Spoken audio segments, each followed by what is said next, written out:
Basically, we need a first step, and we can talk and talk and talk about it, which is awesome because it raises awareness. But we need to also come to a point where we're actually doing something other than verbalizing. You know, we actually need to make a step. Yeah. So, I mean, yeah, somebody has to commit to something.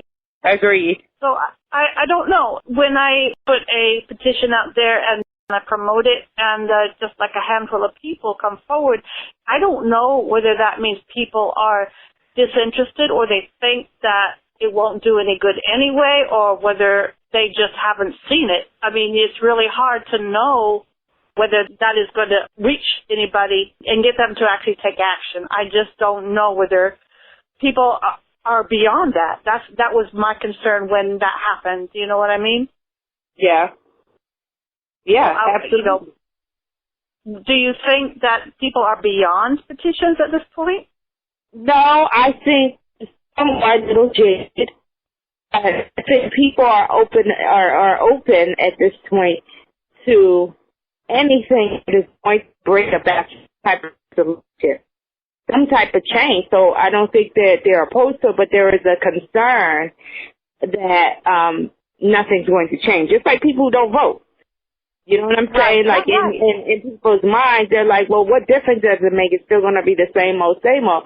If that were the case, then we wouldn't have had our 44th president, Obama, the first African American, and then possibly, hopefully, Hillary Clinton, the first female president of the United States.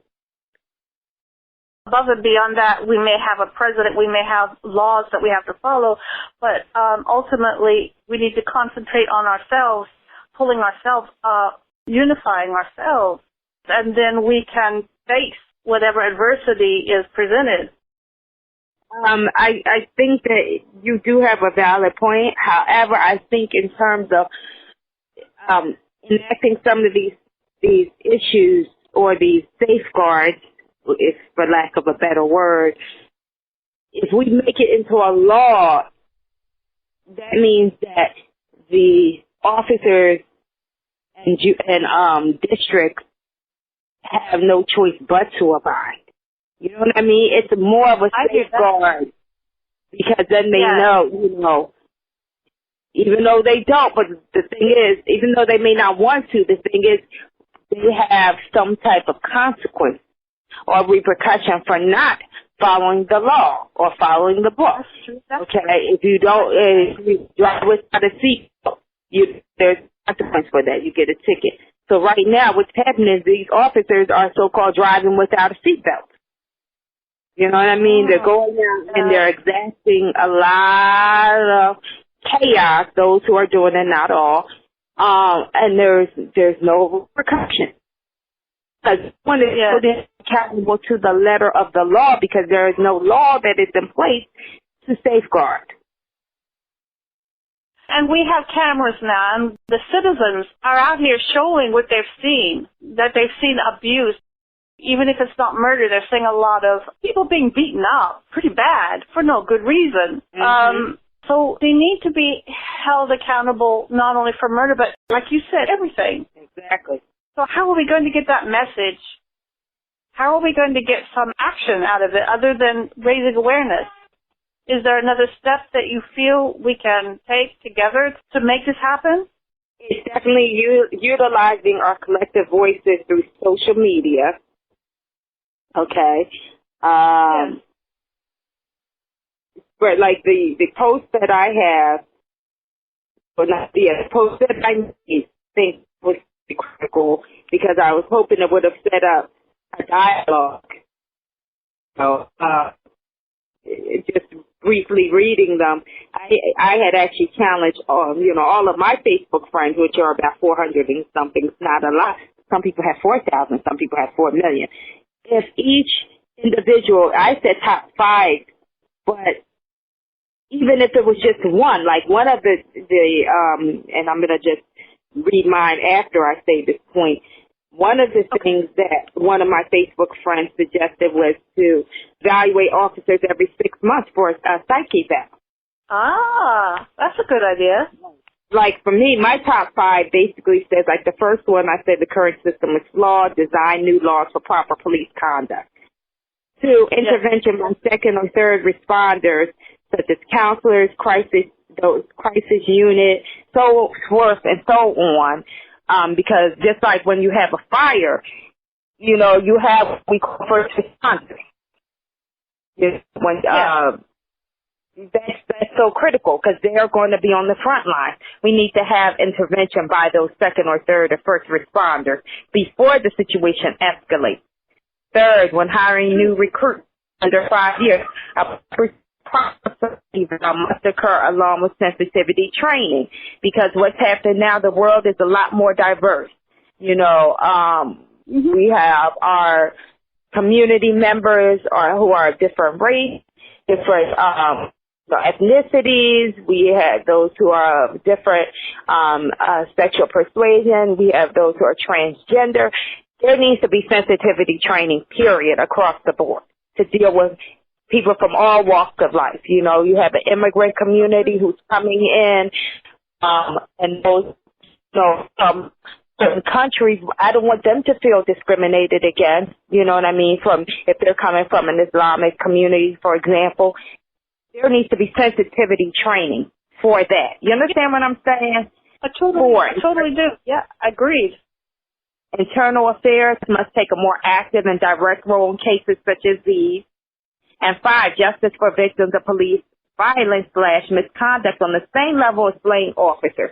That is my number one. I said number 1 was accountability, but number 2, this goes in hand with accountability are the consequences, because right now we have a victimized population of people.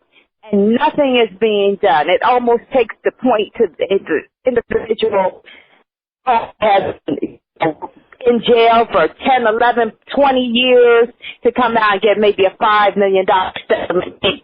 Or that, like, Jenna was paralyzed and, you know, he got he got $1 million settlement or whatever. But this gentleman this individual is not going to walk again. You cannot replace it. Right. He's in a wheelchair. No, you understand what I'm saying? With money. Yeah, money is not going to do anything for that. No, absolutely. And I say there are certain things that money cannot buy. 1 is the replacement of someone's life. 2, it's their livelihood. Their quality of life is severely diminished when they are, for example, become handicapped. And this isn't to take anything away from our disabled brothers and sisters in the community, but it's a difference between something that happens because of, you know, disease or illness, and it's a difference between something that's brought on through gross negligence of another person. And any law, you know, any medical malpractice attorney will tell you that. You know what I'm saying? So if you have those things in place, that sends a very clear message that we are not tolerating this anymore. Because if a slain officer can be laid to rest and you give his family, as they should be, give them justice, is a person was a victim of said officer not getting the same freedom. You're seeing that's sending me a message that, again, our lives do not matter, our humanity doesn't matter. So true. So true. Okay, so do you feel that one spokesman should stand up with the rest of us and read these out to appropriate people, whoever that may be? We need to decide who it needs to be addressed to, whether it's the president, whatever it may be, who's going to receive these thoughts, and how are we going to get that across to the government? And again, I think, I won't say the days of leadership has passed. I'm not going to say that has passed, because I think there are leaders in all of our communities, maybe even in our household. If I had the opportunity, I would love to talk to the president and the first lady, because I already have some ideas in mind for other things. But I think what needs to happen is maybe a consortium or a collective of like-minded individuals, instead of just one person, you know what I mean, we're now at the age where, you know, we need to come together as a collective. You know, like it recently from DSP, the Democratic National Convention here on the East Coast in Philadelphia, they've had faith-based services, which was all-inclusive, and I like that approach, you know what I mean, because we all do not worship the same. But everybody who worships and has a certain faith should be represented. And that is the same thing that could happen in terms of addressing the issues of police misconduct and brutality. If we have like minds come together and we are all of one, you know, like they say, of one accord, then it's a lot easier for us to maybe get things passed as opposed to someone saying, well, you know, I'm not going to follow him or her because I don't agree with their politics, or I don't agree with her, you know, his or her, you know, decision because it wasn't representative. It's not saying we need to have a United Nations, which is also a good, that's why, you know, the UN was created. But if we can have like a, you know, if we can have something like, say, a task force or an oversight committee, that way at least if you have that in place, you know, at least know that you go into, you know, making a decision. No, we can say, well, it was biased, this, that. It's like, okay, well, like people, you know, representing, for example, you know, someone in the police. You hear what I'm saying? Yes, someone representing the police. Someone representing the clergy, someone representing, you know, council, someone representing behavioral health, someone representing all the different, as many as possible, because we don't want it to be so big. But let's say we had 10 key people on this committee. And on the committee, they all have, again, the same objective. That's so critical. You have to be of like mind in order to be on the committee, because it can't be like, well, I agree, but I don't think the police should be held accountable.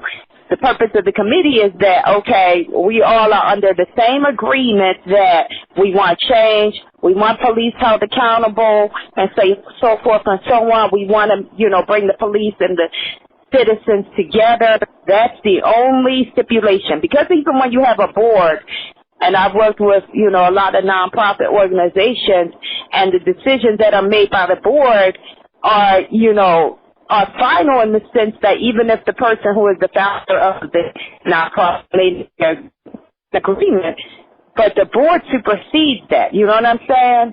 Yes. So that's the idea of having a city. So I could be, for example, if I was a representative, let's just say grassroots, whatever, you know what I mean? You know, my community's town watch, whatever. I'm one of, you know, many. And there's an African proverb which says, out of one, many. You know what I'm saying? Out of one, many. Or as we say, the old adage, many, what is it? Many hands make light work. That's true, though. Yeah, I think you've come up with some excellent points there. The biggest problem I foresee is physically getting these minds together. So I would put a call out for all my listeners out there. If you would like to get involved, where would they contact? Could they contact you to express their interest?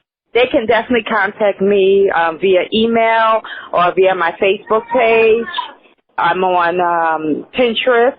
Can't remember my LinkedIn password, but I am on, you know, social media. Can you spell your name, the name of your page, so they can find you? Okay. I'm on Facebook. It's my first and last name, Crystal and Carter, at Facebook.com.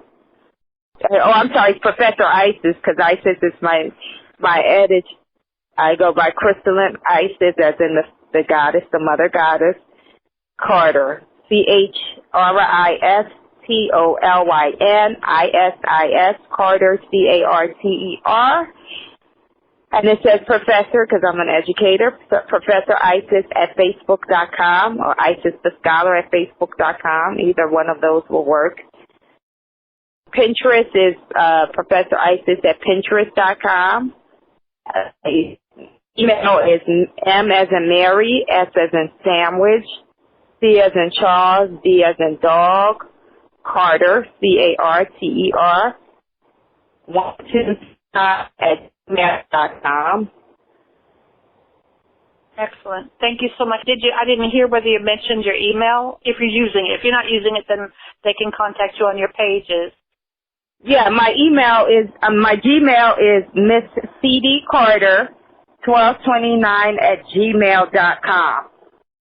Please get in touch if you want to get involved and to do some good in this world. We really need to pull together. And I stand behind my words, and you stand behind your words. So let's work together and see if we can make some progress, which is badly needed right now. We definitely do. I agree. I hope that, because something's got to give, a change has got to come, and even a pebble in the water makes a ripple. So true. Okay, well, thank you so much for taking the time to come and speak with us, and I hope we do some good with this conversation because it was much needed. I thank you so much for having me anytime. Would love it. And we'll have you back again soon. We'll see if we can lift this up again, but let's hope we get some progress from this. And thanks again, and we'll be in touch soon. All right. Thank you so much. Have a good one. Okay. Bye-bye.